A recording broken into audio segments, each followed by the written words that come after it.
तर मग ज्याला आपण थॉट म्हणतो, तर तो तो विचार आपल्या शब्दामध्ये कन्वर्ट होतो. म्हणजे दिस थॉट बिकम्स युअर वर्ड. म्हणजे आपण तो एक्सप्रेस करतो. मग तो शब्द जो असतो तो शब्द नंतर आपली क्रिया बनतो, म्हणजे आपली ऍक्शन बनते. मग त्या ऍक्शन नंतर त्या ऍक्शनची आपल्याला सवय होऊन जाते. आपण त्याला म्हणतो आपली हॅबिट, म्हणजे त्या वस्तूची सवय झालेली आहे. आणि एखाद्या गोष्टीची सवय झाली की आपण त्याला म्हणतो की मनावरती आता या माणसाचा स्वभाव झालेला आहे. म्हणजे दिस बिकम्स अ कॅरेक्टर. आणि तोच स्वभाव शेवटी तुमचं दैव बनतो. म्हणजे त्याला आपण म्हणतो डेस्टिनी. आपण म्हणतो ना की आपलं नशीब आपल्या हातामध्ये असतं. म्हणजे आपले विचार देखील आपल्या हातामध्ये असतातच. त्यामुळे आपण म्हणतो की ते लहानपणी होणारे संस्कार किंवा आपलं एन्व्हायरमेंट जिकडे आपण वाढलेलो आहोत, तर त्याप्रमाणे विचार बनतात आणि त्याप्रमाणे आपलं दैव बनत असतं. म्हणजे हेच झालं की एक छोटीशी गोष्ट एक आपलं दैव बनवू शकते, एखादा विचार, पण तो स्ट्रॉंग असला पाहिजे. तेच आपण जर आपल्या शरीरावरती घेतलं तर it is exactly the mirror image. म्हणजे जे आपल्या मनामध्ये असतं ते शरीरावरती झालंच पाहिजे. आपलं मन आणि शरीर या काय वेगवेगळ्या गोष्टी नाही आहेत, ही एकच गोष्ट आहे. तर आपल्या गुणसूत्रांमध्ये आम्ही त्याला म्हणतो जेनेटिक इन्फॉर्मेशन. तर हे आपल्या आई वडिलांकडून आपल्याला आलेलं असतं किंवा आपल्या एन्व्हायरमेंट प्रमाणे आपलं जेनेटिक इन्फॉर्मेशन कंटिन्युअसली बदलत असतं. तर हे जेनेटिक इन्फॉर्मेशन नेहमी एक्सप्रेस करतं स्वतःला. म्हणजे कुठल्याही प्रकारचे गुणसूत्र जे आहेत ते आपल्याला स्वतःला एक्सप्रेस करतात. And this is in terms of proteins. म्हणजे हा तसा मार्ग आहे. प्रोटीनद्वारे आपण एक्सप्रेस करतो. आणि मग एक्सप्रेस का करतो की त्याची ऍक्शन व्हावी कुठल्या तरी अवयवावरती. बाबा कुठेतरी ऍसिड सिक्रेशन जास्ती करावं किंवा कुठेतरी कमी करावं किंवा कुठल्याही प्रकारचं आपल्याला बॉडीमध्ये पाणी ठेवावं की न ठेवावं, ही त्याची ऍक्शन झाली. फायनली काय होतं की या ऍक्शनची आपल्याला सवय व्हायला लागते. आणि मग या सवयीला आपण डिस्पोजिशन म्हणतो. म्हणजे कोणाला तरी सारखी तहान लागणं किंवा कोणाला तरी कमी तहान लागणं किंवा कोणाला तरी थंड तापमान आवडतं, गरम तापमान आवडतं, या आपल्या ऍक्शन, या आपल्या हॅबिट्स असतात. आणि मग या हॅबिट्स प्रमाणे आपल्या शरीराची जडणघडण अशी बनलेली असते. त्याला आपण कॉन्स्टिट्यूशन म्हणतो. बरोबर. म्हणजे एखाद्या माणसाची व्यक्तिमत्व किंवा त्याचं कॉन्स्टिट्यूशन, आणि मग त्या कॉन्स्टिट्यूशन प्रमाणे त्याला होणारा आजार किंवा न होणारा आजार. म्हणजे एखाद्या बारीक माणसाला होणारे प्रॉब्लेम्स वेगळे असतात, एखाद्या झाड्या माणसाला होणारे प्रॉब्लेम्स वेगळे असतात. तर मग त्याप्रमाणे आपण डिसीज प्रोननेस हे म्हणतो. आणि होमिओपॅथी औषधामध्ये आम्ही या सगळ्या वस्तूंचा विचार करून एक औषध सिलेक्ट करतो. बरोबर. म्हणजे हे जे औषध असतं ते एका आजाराला दिलेलं नसतं, ते एका व्यक्तीला दिलेलं असतं. म्हणजे this is the major difference between homeopathy and the other sciences, that we treat the individual. आणि हे औषध अगदी ज्याला म्हणतो की कस्टमाइज्ड. म्हणजे हे औषध फक्त त्या व्यक्तीसाठी, त्या आजारासाठी नव्हे. त्यामुळे वेगवेगळ्या व्यक्तींना वेगवेगळं औषध दिलं जातं. एकच जरी आजार वेगवेगळ्या व्यक्तींना असेल तरी वेगवेगळ्या व्यक्तींना औषधं वेगळी असू शकतात, ही महत्वाची गोष्ट आहे. सो आपण ह्याच्याविषयी अधिक जाणून घेऊया, पण तत्पूर्वी बरेच फोन कॉल येतात आपल्याला कार्यक्रमामध्ये. आणि अजून एक प्रश्न विचारला जातोय संजय कुलकर्णी यांच्याकडनं ठाण्यावरून. संजय बोला. संध्या कुलकर्णी. संध्या कुलकर्णी ठाण्याहून बोलते. माझ्या मिस्टरांना गेल्या वर्षीपासून गळवांचा त्रास होतोय. गालावर येतात, पोटावर, म्हणजे बेंबीच्या खाली डाव्या बाजूला येतात, नको त्या जागी बसवायच्या जागी सुद्धा येतात. म्हणजे त्याच्यावर आम्ही शोधन रोपण तेल हे लावून बघतो, त्याच्यानंतर डॉक्टरने दिलेली काही ट्यूब्स वगैरे लावून बघतो. तात्पुरतं बरं होतं, परत ते नंतर येत राहतं. तर याच्यासाठी काय कायमस्वरूपी म्हणजे येणार नाही तसा काही उपाय आहे का? आणि दुसरा माझ्यासाठी प्रश्न असा आहे की एसी लावला किंवा थंडीच्या काळामध्ये ना माझ्या कोपरांमधून दोन्ही कोपरं दुखतात. तर त्याच्यावर काही होमिओपॅथी म्हणजे काही ट्रीटमेंट आहे का? जरूर. आणि दुसरी शंका म्हणून एक विचारायचं की होमिओपॅथीच्या औषधांमध्ये स्टिरॉइड्स असतात असा एक गैरसमज आहे. त्याच्याबद्दलही जरा थोडी माहिती द्या. जरूर. आपण फोन घेऊन उत्तर आहे का आपल्याला जरूर माहिती मिळेल. सर काय सांगता येईल? बऱ्याचशा प्रश्नांची उत्तरं त्यांनीच दिली.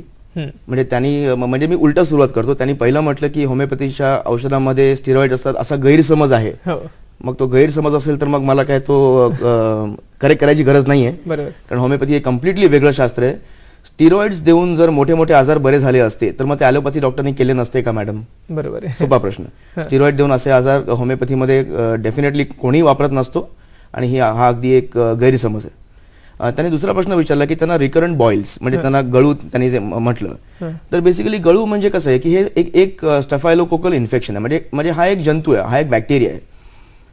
तर इम्पॉर्टंट गोष्ट अशी आहे की हा जो बॅक्टेरिया आहे हा प्रत्येक माणसाला तो अफेक्ट करत नाहीये. हा तुमच्याच केसमध्ये तुम्हालाच वारंवार का होतोय? याचं कारण एक असेल की तुमची बॉडी या बॅक्टेरियाला खाद्य किंवा न्यूट्रिशन देते. म्हणजे तुमची बॉडी इन अ वे त्याला इन्व्हाइट करते. तर तुम्ही किती ट्यूब लावल्यात किंवा तुम्ही किती अँटीबायोटिक्स जरी घेतले तरी हा प्रॉब्लेम जाणार नाही, कारण तुम्ही फक्त ऑर्गॅनिझम मारताय. तर एक बॅक्टेरिया जाईल आणि दुसरा त्याच जागी परत येईल. पण याला जर करेक्ट करायचं म्हटलं तर आपल्याला तुमची इम्युन सिस्टीम वाढवली पाहिजे. इम्युन सिस्टीम वाढवली म्हणजे काय होणार की तुम्हाला तुमच्या बॉडीमध्ये हाच बॅक्टेरिया सर्व्हाइव्ह होऊ शकत नाही आणि मग तो प्रॉब्लेम कायमस्वरूपी जाईल. हा तुमचा दुसरा प्रश्न. आणि तिसरा प्रश्न तुमचा असा होता की तुमच्या कोपऱ्यांना एसी मध्ये थंडी वाजते, तर तुमच्या बॉडीचं थर्मोरेग्युलेटरी मेकॅनिझम ते आपल्या ब्रेनमधनं पिट्युटरीमधनं आपलं कंट्रोल केलं जातं, ते योग्य नसेल किंवा सर्क्युलेशन योग्य नसेल तर एक होमिओपॅथीचं कॉन्स्टिट्युशनल मेडिसिन तुम्हाला फारच उपयोगी येईल.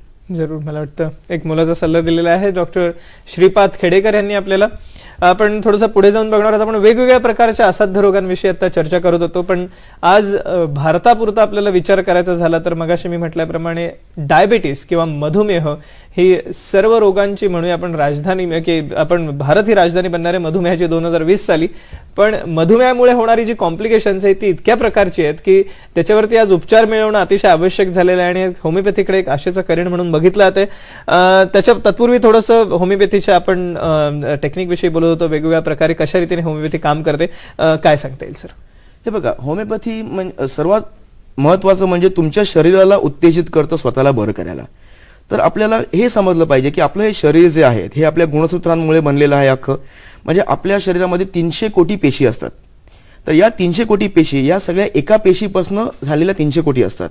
म्हणजे ही पेशी असते, ही डिवाइड होत म्हणजे कसं आहे की ही एक पेशी आहे, त्याच्यामध्ये डिव्हिजन होतं आणि मग आपले गुणसूत्र ऑर्डर देतात की बाबा ठीक आहे, you will become the skin, you will become the brain. म्हणजे आपण कसं माणसांना कामाला बाबा हे तुझं काम, हे तुझं काम. तर ही एक पेशी आपल्या 300 कोटी पेशींना कंट्रोल करत असते आणि त्याच्यामधला जेनेटिक कोड जो असतो आपल्या पेशींमध्ये हा प्रत्येक पेशीमध्ये एकच असतो.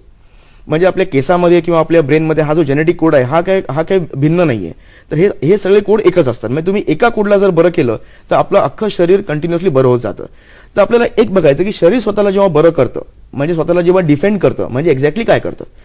त्यातल्या बऱ्याचशा गोष्टी आपण चुकून आजार मानतो, म्हणजे आजार नसतात. म्हणजे कसं की आपल्या पेशींच्या बाहेर एक एक्स्ट्रा सेल्युलर मॅट्रिक्स नावाचा प्रकार असतो. म्हणजे कसं की आपल्या घरातला आपण जेव्हा कचरा काढतो तेव्हा आपण कचरा बाहेर फेकतो का डस्टबिनमध्ये, तर आपल्या पेशींच्या बाहेर पण असं एक डस्टबिन निसर्गाने तयार केलेलं आहे. तर सुरुवातीला बॉडी कसं करते की आपलं कुठल्याही प्रकारचं टॉक्सिन जे आपल्या शरीराला गरज नाहीये हे जेव्हा बॉडी पेशीमध्ये एंटर करतं तर पहिलं म्हणजे बॉडी हे टॉक्सिन्स बाहेर फेकतं. तर ते आपल्या गॅस्ट्रोइंटेस्टिनल सिस्टीम किंवा अपर रेस्पिरेटरी सिस्टीम असे वेगवेगळे सिस्टीम्स आहेत जिकडनं बॉडी आपल्याला जे नको आहे ते बाहेर फेकत असते. आता कधी कधी हा लोड इतका वाढला की बॉडी जेव्हा बाहेर फेकू शकत नाही तेव्हा दुसरा प्रकार असा होतो की मग बॉडी काय करते की आपल्या पेशीचं तापमान वाढवते. तापमान यासाठी वाढवते की ती एका बेटर रीतीने फाईट करू शकेल. याला आपण इन्फ्लमेशन म्हणतो. तर कुठलाही ताप येणं हा एक फिवर येणं हा एक इन्फ्लमेटरी प्रोसेस झाली. तर आपण काय करतो, बरेच वेळा या फिवरसाठी आपण औषध घेतो आणि आपण हा ताप दाबून टाकतो. म्हणजे आपण बॉडीची फायटिंग मेकॅनिझम आपण एकदम झिरो करून टाकतोय. तो which is a very wrong thing. आपण एक बॉडीचा नॉर्मल डिफेन्स आपण दाबतोय. बरोबर. आता पहिली म्हणजे झालं एक्सक्रिशन, दुसरं म्हणजे इन्फ्लमेशन, म्हणजे बॉडी तापमान वाढवते. तर तिसरी गोष्ट बॉडी असं करते की तापमान वाढवून सुद्धा एखादं टॉक्सिन जर एलिमिनेट करू शकली नाही तर मग ती बॉडी आपल्या पेशीमध्ये एखाद्या कॉर्नरमध्ये डिपॉझिट करायला सुरुवात करते. तर डिपॉझिशन म्हणजे काय की आपण बाहेर फेकू शकत नाही, तर ठीक आहे आपण एका घराच्या कोपऱ्यामध्ये ती वस्तू एका दाबून ठेवतोय. तर मग या डिपॉझिशन मधून झालेले प्रकार म्हणजे आपले हायपरटेन्शन्स, आपले कुठले युरिक ऍसिडचं डिपॉझिशन किंवा आपला मधुमेह, तर हे सगळे डिपॉझिशनचे प्रकार आहेत. तर हा देखील बॉडीचा एक डिफेन्स असतो. तर डिपॉझिशन मधून जेव्हा बॉडी स्वतःला डिफेंड करू शकत नाही तेव्हा ते परमनंटली इम्प्रेग्नेट करतं. म्हणजे डिपॉझिशन नंतर deposition is steel a reversible process, पण इम्प्रेग्नेशन बिकम्स सो कॉल्ड इरिव्हर्सिबल. आणि त्याच्यामधनं देखील जर बॉडी स्वतःला बरं करू शकली नाही तर मग बॉडी तो पार्ट डिस्ट्रॉय करून टाकते. म्हणजे ही जर एक नॉर्मल पेशी असेल तर ही जर पेशी टॉक्सिन्सनी फुल झाली आहे तर मग बॉडी स्वतःला ती डिस्ट्रॉय करून टाकते. तर दिस इज ऑल्सो अ डिफेन्स. म्हणजे बॉडीमध्ये जे काय होत असतं ते कंटिन्युअस तुम्हाला वाचवण्यासाठी असतं. म्हणजे बॉडी एक छोटासा पार्ट डिफेंड करेल किंवा सॅक्रिफाईस करेल तुमच्या अख्ख्या शरीराला वाचवायला. तर हे बऱ्याचशा वेळी हे आपले डिफेन्स मेकॅनिझम्स आहेत. तर होमिओपॅथीमध्ये आम्ही हेच डिफेन्स मेकॅनिझम जेव्हा ते परवर्टेड किंवा विकृत होतात तर आम्ही हे बरे करतो. ओके, सो जरूर आपण ह्याच्याविषयी अधिक माहिती करून घेऊया. तत्पूर्वी एक नांदेडवरनं फोन कॉल तात्याराव आपल्याला काही प्रश्न विचारतात. तात्याराव बोला आपण. हॅलो. हा विचारा तात्याराव. नमस्कार. हॅलो डॉक्टर साहेब, मी तात्याराव बाबर बोलतो. संक्रांतीच्या हार्दिक शुभेच्छा आपल्याला. सोरियासिस आहे थोडा आणि तो सोरियासिस असल्यामुळे काय सतत अंग खाजते. हा, आणि ते अंग खाजत असल्यामुळे बऱ्याच वेळेस मी दवाखान्यात गेलो पण थोडस मलम फिलम लावलं तर बरं वाटतं, पुन्हा आणखी तो जास्त होतो रोग. बरोबर. पण त्याच्यासाठी होमिओपॅथीमध्ये असे नांदेड जिल्ह्यात वगैरे कुठं अशी काही सोय आहे का? जरूर आपण जरूर फोन ठेवून उत्तर ऐका तात्याराव. सोरायसिस बद्दल त्यांचा प्रश्न आहे, काय सांगता येईल? आता सोरायसिसमध्ये बेसिकली तुम्हाला 2 प्रकार समजणं महत्त्वाचं आहे. एक म्हणजे सोरायसिस हा एक जेनेटिक प्रॉब्लेम आहे. म्हणजे काय की बॉडी आपल्या त्वचेच्या पेशी ज्या असतात त्या प्रॉलिफरेट करतात आणि यंग पेशी म्हणजे ज्या पेशी मॅच्युअर नसतात त्या तुमच्या स्किनच्या सरफेसवरती यायला लागतात. तर या यंग पेशी नंतर बॉडी काय करते की बॉडीला समजतं की या यंग पेशी आलेल्या आहेत आणि मग बॉडी स्टार्ट्स अटॅकिंग या यंग पेशी. म्हणजे याच्यामध्ये तुम्हाला स्केलिंग किंवा प्रॉलिफरेशन असं होतं. म्हणजे याच्यामध्ये जेनेटिक प्रॉब्लेम देखील झाला आणि एक ऑटो इम्युन प्रॉब्लेम देखील झाला. तर तुम्ही किती मलम लावलं तरी हा प्रॉब्लेम जाणार नाही, कारण हा सुपरफिशियल किंवा ड्रायनेसचा प्रॉब्लेम नाही आहे. हा तुमच्या गुणसूत्रांपासून करेक्ट करण्यासारखा प्रॉब्लेम आहे. तर तुम्ही तुमच्या नांदेडमध्ये कुठलेही चांगले होमिओपॅथ जर असतील त्यांच्याकडे जाऊन त्यांना हेच सांगायचं की मला एक तुम्ही चांगलं योग्य कॉन्स्टिट्यूशनल औषध द्या. कॉन्स्टिट्यूशनल म्हणजे तुमच्या अख्ख्या मन आणि शरीर दोन्ही एकत्र बघून दिलेलं औषध. त्याने तुमचा प्रॉब्लेम हा कायमस्वरूपी जाऊ शकेल. आणि सोरायसिस असा काही फार डिफिकल्ट प्रॉब्लेम नाही की तुम्हाला आयुष्यभर फेस करायला लागेल. हा एका चांगल्या औषधाने डेफिनेटली जाईल. ओके, सो त्यांनी जरूर त्यामुळे जवळच्या तज्ञ डॉक्टरांचा आपण सल्ला घेऊ शकता. आपण पुन्हा एकदा प्रेझेंटेशनकडे जाऊया. आता अतिशय महत्त्वाची गोष्ट आपण बघितली. पुढे जाऊन सर काय सांगता येईल? आपण आता जेव्हा बोलत होतो डायबिटीस विषयी, डायबिटीस हा एक रोग असा आहे की ज्याच्यामध्ये आज मधुमेहामध्ये आज अतिशय गरज आहे अशा प्रकारच्या उपचारांची, जेणेकरून आपण बघूया डायबिटीस विषयी सर काय सांगता येईल आपल्याला? हे बघा, डायबिटीस म्हणजे आपण डायबिटीस मेलायटस जेव्हा आपण हा विषय जेव्हा घेतो तेव्हा आपल्या शरीरामध्ये ग्लुकोजची आवश्यकता नक्कीच असते. म्हणजे आपण ज्या काही गोष्टी किंवा कार्बोहायड्रेट्स खातो तर या गोष्टींचा ग्लुकोज बनतो आणि ग्लुकोजची आपल्याला आवश्यकता असते. पण कधी कधी असं होतं की ग्लुकोजचं प्रमाण शरीरामध्ये खूप वाढायला लागतं. मग निसर्गाने अशी सोय केली आहे की आपल्याला पॅनक्रियाज नावाचा एक अवयव दिलेला आहे. त्याच्यामध्ये आयलेट्स ऑफ लँगरहॅन्स म्हणजे पॅनक्रियाचे एक सेल्स असतात, ते इन्सुलिन सिक्रेट करतात. तर हे इन्सुलिन काय करतं, हे इन्सुलिन तुमच्या शुगरचं प्रमाण नेहमी कंट्रोलमध्ये ठेवत असतं. तर कधी कधी दुर्दैवाने असं होतं की तुमचे जे आयलेट्स ऑफ लँगरहॅन्स जे असतात, जे इन्सुलिन सिक्रेट करतात, ते कधी कधी कमी इन्सुलिन सिक्रेट करतात किंवा त्याचा डिमांड शरीरामध्ये वाढलेला आहे. कारण इन्सुलिन सिक्रेट करणारे सेल्सचा एक पर्टिक्युलर नंबर असतो. पण तुमचं जर शरीर यशी तुमची एवढी वाढली की तुम्हाला ओबेसिटी झालेलं आहे की त्यांचा डिमांड इतका वाढलेला आहे की तो डिमांड अँड सप्लाय रिलेशन हे मीट होत नाही, लाईक एनी अदर थिंग. तर मग तेव्हा डायबिटीस तुमची ग्लुकोज वाढू शकते किंवा तुमचे बॉडीमधले इन्सुलिनचे सेल्स जे आहेत आयलेट्स ऑफ लँगरहॅन्स हे नष्ट झालेले आहेत. तर ते नष्ट झालेले असतील तर मग ते रिजनरेट करणं हे म्हणजे म्हणतो की फार not impossible but it's a difficult process. म्हणजे एकदा ते गेले की मग ते it is gone for life and it's very difficult to regenerate. तर मग स्टेम सेल आपण जर स्टिम्युलेट केले तर हे परत रिजनरेट होऊ शकतात. त्या अनुषंगाने आपण प्रेझेंटेशन बघूया. पण तत्पूर्वी एक फोन कॉल घेऊया. आपण रत्नागिरीवरून एक फोन येतोय आपल्याला. प्रश्न विचारा. आपण बोला, आपण प्रश्न विचारा. दीपा. हा, हॅलो, नमस्कार. नमस्कार. माझ्या मुलाला एपिलेप्सीचा त्रास आहे. बरं. तर त्याला टॅग्रेटोल नावाची गोळी चालू आहे. तर होमिओपॅथीमध्ये असं काही औषध आहे का की त्याच्यामुळे ही गोळी बंद होऊ शकते? कारण ह्याच्यामुळे मला असं वाटतं की त्याला ते साईड इफेक्ट्स येत आहेत. येस, जरूर. चांगला प्रश्न आहे आपला दीपा. जरूर आपण फोन ठेवून उत्तर आहे का? आपण वेगवेगळ्या प्रकारचे मगाशी आपण अल्झायमर सारखा विकार घेतला, मेंदूशी रिलेटेड जे वेगवेगळ्या प्रकारचे आजार आहेत ज्याच्यामध्ये ॲलोपॅथीमध्ये काही उत्तर नाहीये, अशा epilepsy is one of them. काय सांगता येईल? हे बघा, एपिलेप्सी हा एक डेफिनेटली एक मोठा सिंड्रोम आहे. म्हणजे वारंवार तुम्हाला आकडी येणं किंवा सीजर्स येणं, तर मग याला एपिलेप्सी नाव दिलेलं असतं. त्याच्यामध्ये आपल्याला एक गोष्ट समजायची आहे की कुठलाही आजार जो असतो हा एक पहिला म्हणजे डिफेन्स मेकॅनिझम असतो. आता इकडे काय होतं की तुमच्या आपले ब्रेनमध्ये सेल्स असतात त्याला आपण न्यूरॉन म्हणतो. तर आपला अख्खा ब्रेन एका इलेक्ट्रिकल ऍक्टिव्हिटीवरती चालत असतो. म्हणजे it is a big electrical circuit. आता कधी कधी असं होतं की हा इलेक्ट्रिकल पोटेन्शियल म्हणजे हे इलेक्ट्रिक त्याचं पोटेन्शियल इतकं वाढतं की ते बॉडीला शेड ऑफ करायचं असतं.